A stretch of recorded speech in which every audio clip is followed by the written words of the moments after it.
এবার সরাসরি বাজারে সয়াবিন তেল বিক্রি করবে টিসিবি। প্রতি লিটার 14 টাকা কমে ছাড়লেও লোকসান হবে না। ঈদের আগে কার্যক্রম শুরু, সিন্ডিকেটের দৌরাত্ম্য কমার আশা। খাদ্য নিরাপত্তায় কৃষির গুরুত্ব বাড়লেও বাজেটে নেই প্রতিফলন। 14 অর্থ বছর ধরে বরাদ্দ আটকে আছে 10% নিচে। বিনিয়োগ ও প্রযুক্তি নির্ভর সহায়তা বাড়ানোর তাগিদ। অর্থ বছরের 10 মাসে এডিপি বাস্তবায়ন মাত্র 41%। মন্ত্রণালয় বিভাগগুলোর ব্যয় 86,500 কোটি টাকা। বছর ব্যবধানে কমেছে প্রায় 7,000 কোটি টাকা।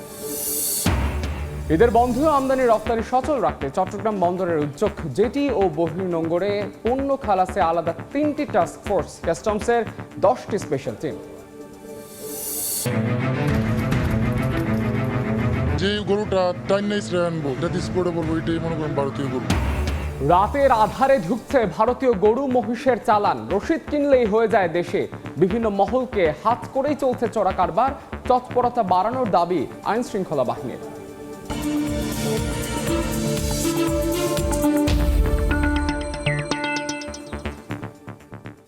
দেখছিলেন শিরোনাম। আমন্ত্রণ জানাচ্ছি দেশ ও দেশের বাইরের অর্থ বাণিজ্যের নানা খবর নিয়ে আমাদের নিয়মিত আয়োজন এই সময়ের বাণিজ্যে।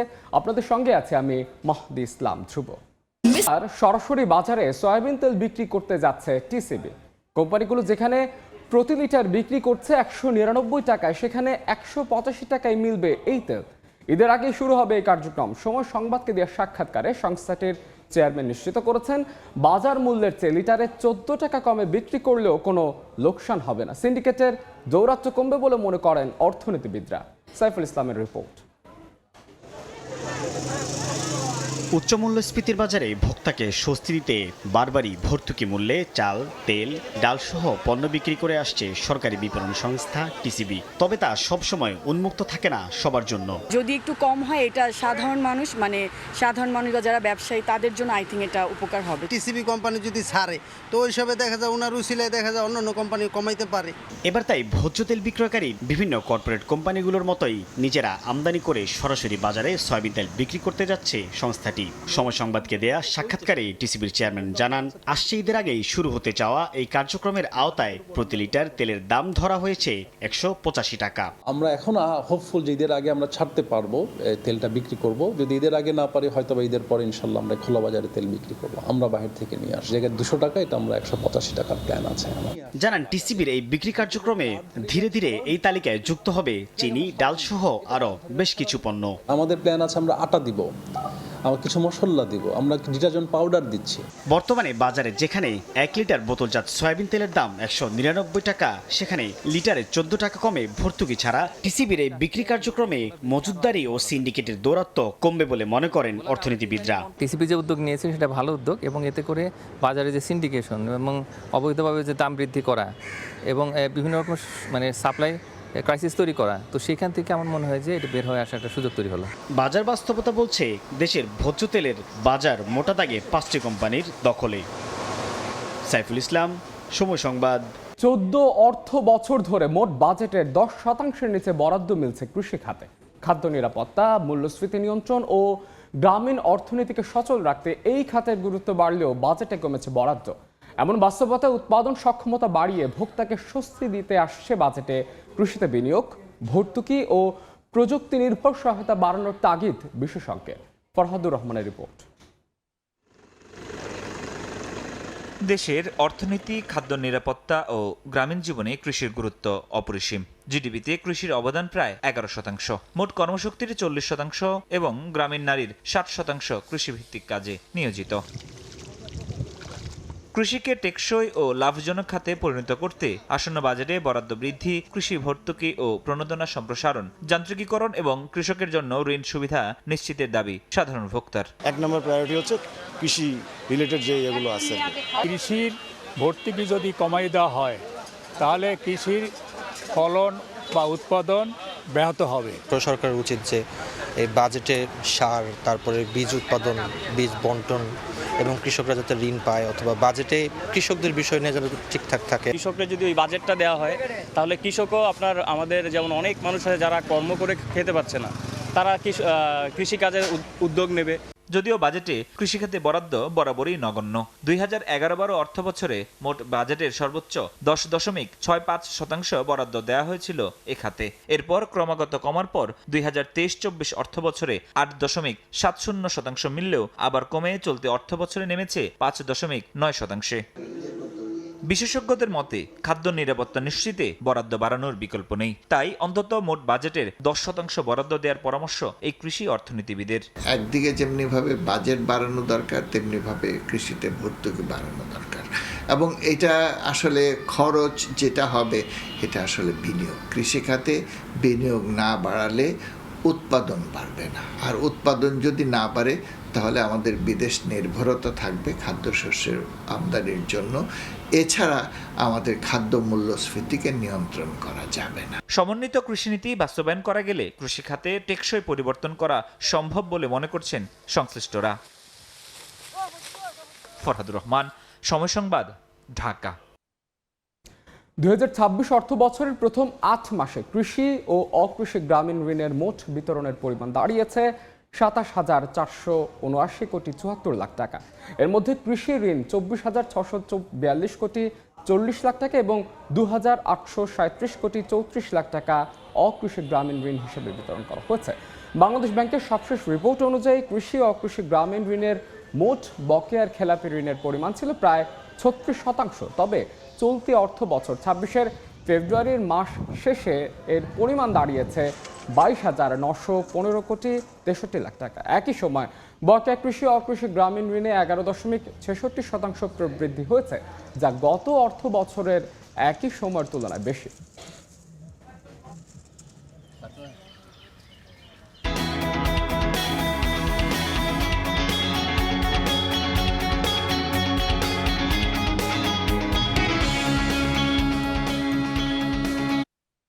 ঈদের টানা বন্ধে দেশের আমদানি রপ্তানি বাণিজ্য সচল রাখায় কঠিন চ্যালেঞ্জ হয়ে দাঁড়িয়েছে।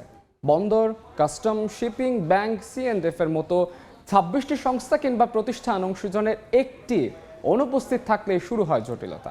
এ অবস্থায় জেটি ও বহির্নোঙরে পণ্য খালাস স্বাভাবিক রাখতে আলাদা 3টি টাস্কফোর্স গঠন করেছে চট্টগ্রাম বন্দর কর্তৃপক্ষ। একইভাবে কাস্টমসের পক্ষ থেকে করা হয়েছে 10টি স্পেশাল টিম। শাখাউচিপুর ক্যামেরায় বিস্তারিত জানাচ্ছেন কমল দে। চট্টগ্রাম বন্দরে বর্তমানে প্রতিদিন গড়ে 8,700 টিউএস কন্টেনার উঠানামার বিপরীতে 4,500 টিউএস কন্টেনার ডেলিভারি হচ্ছে। কিন্তু ঈদের বন্ধে কন্টেনার উঠানামা অনেকটা স্বাভাবিক থাকলেও ডেলিভারি একেবারে শূন্যের কোঠায় নেমে আসে। এই অবস্থায় আমদানিকৃত কাঁচামাল এবং প্রস্তুতকৃত পোশাক রপ্তানি নিয়ে সবচেয়ে বেশি ভোগান্তিতে পড়তে হয় গার্মেন্টস ব্যবসায়ীদের। বন্দর এবং কাস্টমসকে অনুরোধ করব এই বন্দরটাকে যাতে তারা কোনোভাবে বন্ধ হিসেবে না নিয়ে আমাদের এক্সপোর্ট এবং ইম্পোর্টের জন্য কন্টিনিউয়াসলি ওপেন রাখে, কারণ গুডসগুলো যদি ইনহাউস করতে না পারে তাহলে কিন্তু আমরা প্রোডাকশন গ্যাপে পড়ে যাব। এদিকে ঈদের ঠিক আগ মুহূর্তে 21টি বেসরকারি অফডকে আমদানি রপ্তানি কার্যক্রম বেড়েছে 50 থেকে 55%। স্বাভাবিক সময়ে প্রতিদিন 7,500 রপ্তানি কন্টেনার এবং 2,500 আমদানি কন্টেনার হ্যান্ডেলিং হলো এখন তা বেড়ে 11,000 রপ্তানি এবং 3,500 আমদানি কন্টেনারে এসে দাঁড়িয়েছে। মূলত ঈদের আগে শিপমেন্ট বেড়ে যাওয়ায় এই পরিস্থিতি সৃষ্টি হয়েছে বলে দাবি বিগডার। যেহেতু ঈদুল আজহার পরে একটা লম্বা ছুটি পড়বে, সেহেতু ঈদের পরের অনেক কাজই ঈদের আগে করিয়ে নিচ্ছেন রপ্তানিকারক এবং আমদানিকারকরা। ঈদ পূর্ব এবং পরবর্তী সময়ে দেশের আমদানি রপ্তানি বাণিজ্য সচল রাখতে আলাদা 3টি টাস্কফোর্স গঠন করেছে চট্টগ্রাম বন্দর কর্তৃপক্ষ। এসব টাস্কফোর্স বহির্নোঙরে বাল্ক পণ্য জেটিতে কন্টেনার ওঠানামা যেমন তদারকি করবে, তেমনি বন্দরের জলসীমায় নিরাপত্তা নিশ্চিত করবে। দুটো টাস্কফোর্স কাজ করবে এই ঈদের সময়। বহির্নোঙরের পণ্য খালাসের জন্য একটা টাস্কফোর্স কাজ করবে, জেটি এবং ইয়ার্ডে কাজ করার জন্য একটা টাস্কফোর্স কাজ করবে। আমরা আর একটা পৃথক টাস্কফোর্স করবো যারা নিরাপত্তা ব্যবস্থাটা দেখাশোনা করবে। বন্দরের মতো চট্টগ্রাম কাস্টম হাউসও ঈদের বন্ধ শুল্কায়ন চালু রাখতে আলাদা 10টি স্পেশাল টিম গঠন করেছে। তবে অন্যান্য অংশীজনের সহায়তা না পেলে জরুরি এই ব্যবস্থা অকার্যকর হয়ে পড়তে পারে বলে শঙ্কার সৃষ্টি হচ্ছে। অবশ্য চট্টগ্রাম বন্দর কেন্দ্রিক আমদানি রপ্তানি বাণিজ্যে প্রত্যক্ষ এবং পরোক্ষভাবে অন্তত 26টি প্রতিষ্ঠান সংস্থার সম্পৃক্ততা রয়েছে। শুল্কায়ন আমাদের এক্সামিনেশন প্রসেসকে ঠিক রাখার জন্য যতটুকু লোকবল প্রয়োজন ঠিক ততটুকু লোকবল এখানে পদস্থ থাকবে। চলতি মে মাসের 25 তারিখ থেকে শুরু হচ্ছে পবিত্র ঈদুল আজহার 7 দিনের সরকারি ছুটি। কমল দে, সময় সংবাদ, চট্টগ্রাম। ইউরোপের বাজারে বাংলাদেশি পোশাক রপ্তানিতে ধস নেমেছে। চলতি বছরের প্রথম 2 মাসে গেল বছরের একই সময়ের তুলনায় ইইউ জোটভুক্ত দেশগুলো মোট আমদানি কমিয়েছে 11.27%, যেখানে বাংলাদেশ থেকে কমেছে 19.26%। মূল্যস্ফীতির প্রভাব বেশ সংকুচিত করেছে ইউরোপের ভোক্তাদের। কেনাকাটা কমিয়ে দেওয়ার প্রভাব পড়েছে বিশ্বের বিভিন্ন দেশ থেকে তৈরি পোশাক আমদানিতে। চলতি বছরের জানুয়ারি ফেব্রুয়ারি এই 2 মাসে জোটভুক্ত দেশগুলোর পোশাক আমদানি মোটা দাগে কমেছে 11.27%, যার আর্থিক পরিমাণ 13.83 বিলিয়ন ইউরো। আমদানি পণ্য বাজারের এই নিম্নমুখী প্রবণতার প্রভাব দেখা দিয়েছে বাংলাদেশ সহ জোটটিতে রপ্তানি করা শীর্ষ 10টি দেশের পোশাক বিক্রির হিসাবে। ইইউ পরিসংখ্যান সংস্থার সবশেষ প্রতিবেদনে দেখা যায়, জানুয়ারি ফেব্রুয়ারি এই 2 মাসে জোটভুক্ত দেশগুলো থেকে পোশাক আমদানিতে ধস নেমেছে। মোট আমদানির মধ্যে বাংলাদেশ থেকে কমেছে 19.26%, তুর্কি থেকে 24.91% ছাড়াও কমেছে চীন, ভিয়েতনাম, ভারত সহ শীর্ষ 10টি উৎস দেশ থেকেও। খাত সংশ্লিষ্টরা বলছেন, বিশ্ব রাজনৈতিক পরিস্থিতিতে অর্থনৈতিক অস্থিরতা এবং উচ্চ মূল্যস্ফীতির প্রভাব পড়েছে ইউরোপের দেশগুলোর নাগরিকদের জনজীবনে, যার প্রভাবে ক্রয় ক্ষমতা কমেছে ভোক্তাদের। রপ্তানি আয়ের ধারা বজায় রাখতে হলে বিকল্প উৎস খোঁজা সহ প্রতিযোগিতা সক্ষমতা বাড়াতে হবে বাংলাদেশকে। তোফাজ্জল হোসাইন, সময় সংবাদ, ঢাকা। অ্যালটেক অ্যালুমিনিয়াম, গড়ে উঠছে আগামী শহর। দেখছেন এই সময়ের বাণিজ্য।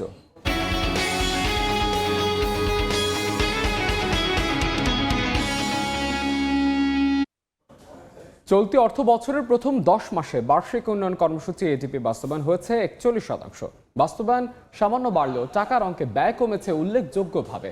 তাদের পুরো বরাদ্দের 25% খরচ করতে পারেনি 11 মন্ত্রণালয়ের বিভাগ। সবচেয়ে বেশি ব্যয় করেছে বিজ্ঞান ও প্রযুক্তি মন্ত্রণালয়। চলতি অর্থ বছরের 10 মাসে বার্ষিক উন্নয়ন কর্মসূচি এডিপির অর্ধেক টাকাও খরচ করতে পারেনি সরকার। শনিবার প্রকাশিত বাস্তবায়ন পরিবীক্ষণ ও মূল্যায়ন বিভাগ আইএমএডির তথ্য অনুযায়ী অর্থ বছরের জুলাই থেকে এপ্রিল সময় বরাদ্দের ৮৬,৫১৬ কোটি ৮ লাখ টাকার উন্নয়ন কর্মসূচি বাস্তবায়ন করেছে সরকার, যা মোট বরাদ্দের ৪১.৪১%। গেল অর্থ বছরে একই সময়ে ব্যয় হয়েছিল ৯৩,৪২৮ কোটি ৮৩ লাখ টাকা, অর্থাৎ আগের অর্থ বছরের একই সময়ের তুলনায় ৬,৯০৯ কোটি টাকা কম খরচ হয়েছে। অর্থ বছরের 10 মাস পেরিয়ে গেলেও পুরো বছরের বরাদ্দের 25% খরচ করতে পারেনি 11টি মন্ত্রণালয় ও বিভাগ। বরাদ্দের সবচেয়ে বেশি ব্যয় করেছে বিজ্ঞান ও প্রযুক্তি মন্ত্রণালয়, ৮০.২০%। তারপরেই রয়েছে মন্ত্রী পরিষদ বিভাগ, জ্বালানি ও খনিজ সম্পদ বিভাগ এবং খাদ্য মন্ত্রণালয়। চলতি অর্থ বছরের সংশোধিত এডিপির আকার 2,08,935 কোটি টাকা। ইয়ানুর শিফাত, সময় সংবাদ, ঢাকা। দেখছেন এই সময়ের বাণিজ্য।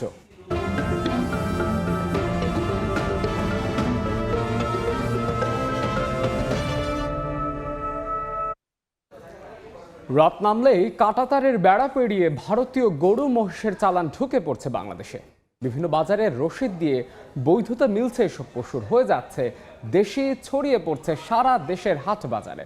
নির্দিষ্ট অঙ্কের টাকা এসব রসিদ কেনার পাশাপাশি বিভিন্ন মহলকে হাত করে এই চোরাচালান কারবার চলার অভিযোগ বিস্তর। ঈদুল আজহাকে সামনে রেখে ভারতীয় সব পশুর চালান বেড়ে হয় দ্বিগুণ, তবে তা ঠেকাতে তৎপরতা বাড়ানোর দাবি আইন শৃঙ্খলা বাহিনীর। নৌশাদ আহমেদ চৌধুরী ও দিগেন সিংহের ছবিতে আমিরুল ইসলামের রিপোর্ট। এভাবেই রাতের অন্ধকারে ভারত থেকে একের পর এক গরু ঢুকছে সীমান্তের এপারে। সিলেট অঞ্চলের 4টি সীমান্ত পথে রাত গভীর হলেই এমন গরু মহিষের চালান চোখে পড়ে সীমান্ত ঘেঁষা গ্রামগুলোর বাসিন্দাদের। এ দৃশ্য সিলেটের সীমান্ত এলাকায় অনেকটা ওপেন সিক্রেট বলছেন স্থানীয়রা। তাদের দাবি, নানা মহলকে ম্যানেজ করেই বিভিন্ন বাজারে রসিদ দিয়ে বৈধতা মিলছে ভারতীয় পশুর, পৌঁছে যাচ্ছে নানা গন্তব্যে। বেশিরভাগ স্যার ভারতের গরুই। সবই ভারতের গরু? জি। কিন্তু এরা তো সব অস্বীকার করে। তারা অস্বীকার করলে কি, আপনি কি চাইবেন আপনার লস করতেন? প্রশাসন যদি বন্ধ না করে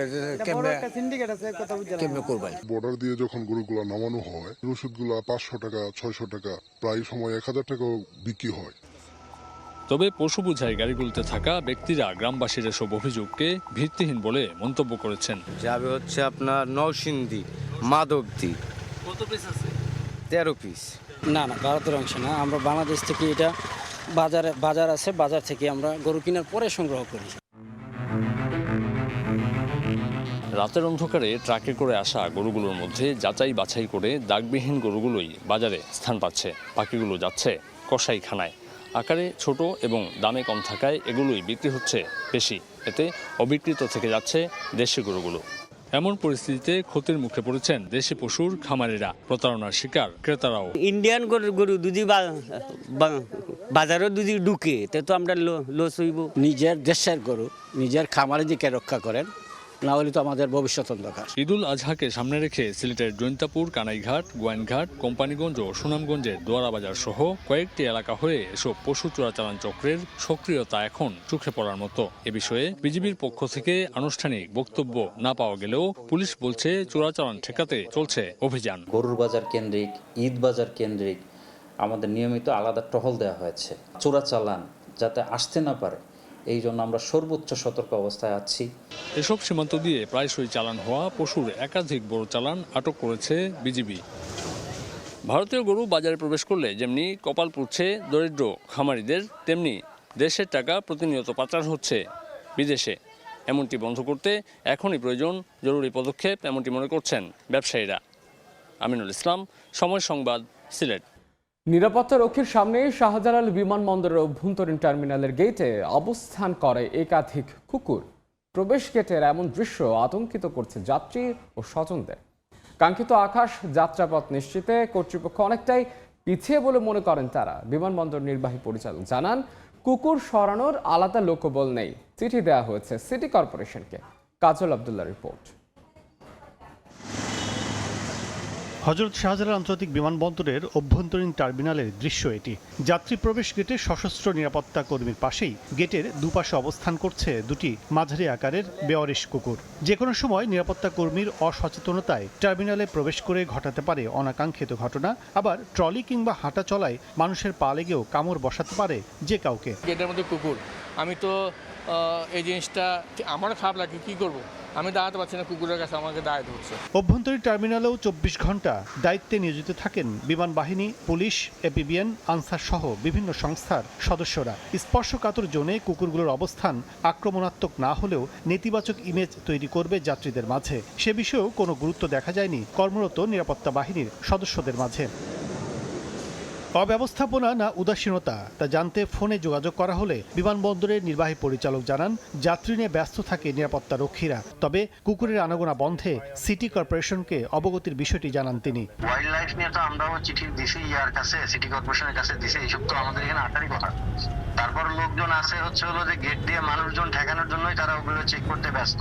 কুকুরটা আসলে খুব প্রপার ভাবে তারা ওরকম ভাবে, আমার যতটুকু মনে হয়, আমি এর আগে অবজেকশন পেয়েছি যে ওরকম ভাবে দেখা নাই। কুকুর সরানোর জন্য তো আসলে কোনো লোককে নিয়োজিত করা নাই। নিরাপত্তা রক্ষীদের উদাসীনতায় হর হামেশায় বিমানবন্দরের টার্মিনাল সহ ভেতরে সাধারণ মানুষের অবাধ প্রবেশ যেমন সমালোচিত করছে নিরাপত্তা ব্যবস্থা নিয়ে, তেমনি কুকুরের বিষয়ে মাঝে মধ্যেই যাত্রী সহ অন্যদেরও আতঙ্কে ফেলছে বলে জানিয়েছেন অনেকে। কাজল আব্দুল্লাহ, সময় সংবাদ, ঢাকা। দেখছেন এই সময়ের বাণিজ্যে। ব্যাংকের নগদ লভ্যাংশ দেওয়ার ক্ষেত্রে নতুন কড়াকড়ি আরোপ করেছে বাংলাদেশ ব্যাংক। যেসব ব্যাংকের পরিশোধিত মূলধন 2000 কোটি টাকার কম, সেগুলো 2026 হিসাব বছর থেকে কোনো ধরনের নগদ লভ্যাংশ ঘোষণা করতে পারবে না। শনিবার এই নিয়ে একটি প্রজ্ঞাপন জারি করেছে কেন্দ্রীয় ব্যাংক। বর্তমান বৈশ্বিক ও দেশীয় অর্থনৈতিক পরিস্থিতিতে ব্যাংকগুলোর মূলধন ভিত্তি আরও শক্তিশালী করতে এই নির্দেশনা দেওয়া হয়েছে বলে প্রজ্ঞাপনে উল্লেখ করা হয়। যেসব ব্যাংকে বিদ্যমান সব শর্ত পূরণ করে নগদ লভ্যাংশ দেওয়ার উপযুক্ত হবে, তারা ঘোষিত মোট লভ্যাংশের সর্বোচ্চ 50% নগদ হিসেবে বিতরণ করতে পারবে। বাকি অংশ দিতে হবে স্টক লভ্যাংশ হিসেবে। এ সময়ের বাণিজ্য। প্রয়াত নাট্যজন আতাউর রহমানকে শ্রদ্ধা করেছেন নাট্যকর্মীরা। এ উপলক্ষে শনিবার সন্ধ্যায় মহিলা সমিতির নীলিমা ইব্রাহিম মিলনায়তনে নাগরিক নাট্য সম্প্রদায়, বাংলাদেশ গ্রুপ থিয়েটার ফেডারেশন এবং ইন্টারন্যাশনাল থিয়েটার ইনস্টিটিউট বাংলাদেশের কেন্দ্রে যৌথ উদ্যোগ গ্রহণ করে এই স্মরণ অনুষ্ঠান আয়োজন করা হয়। আতাউর রহমানের উপর ধারণকৃত কবিতার অংশ বিশেষ পরিবেশনার মধ্য দিয়ে অনুষ্ঠান শুরু হয়। এরপর ফারহিন খান জয়িতা একক সঙ্গীত পরিবেশন করেন। মুখবন্ধ পাঠ করেন নাসিরুল হক খোকন, প্রশংসাপত্র পাঠ করেন নাসির উদ্দিন ইউসুফ বাচ্চু। আতাউর রহমানের জীবন ও কর্ম নিয়ে আলোচনা করেন শাহিদা রহমান, রামেন্দ্র মজুমদার, মামুনুর রশিদ, সারা জাকের, মফিজুল হক, কামাল বাজিত, আব্দুল সেলিম, দেবপ্রসাদ দেবনাথ এবং আমিরুল ইসলাম মুকুল।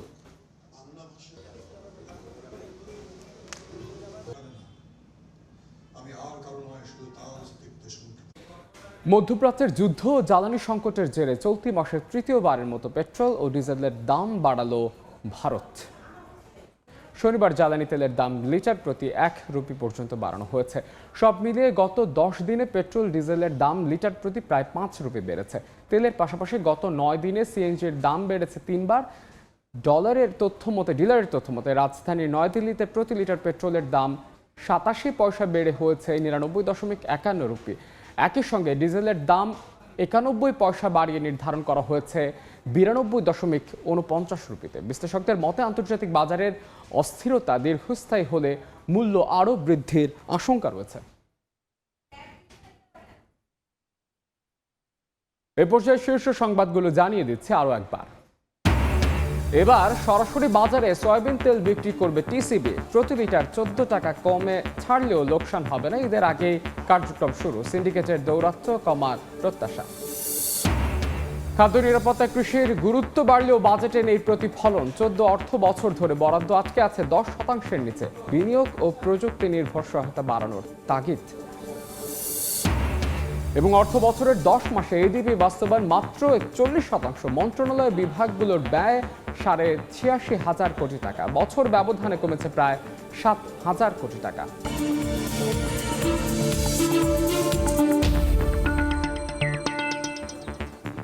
এই ছিল এই সময়ের বাণিজ্যের এখনকার আয়োজনে। দুপুর 12টার সময় সংবাদ নিয়ে সঙ্গে থাকবেন সহকর্মী রোজা চৌধুরী। ধন্যবাদ ধ্রুব। দুপুর 12টার সময় সংবাদ নিয়ে আসছি কিছুক্ষণ পর, সঙ্গে থাকুন সময়।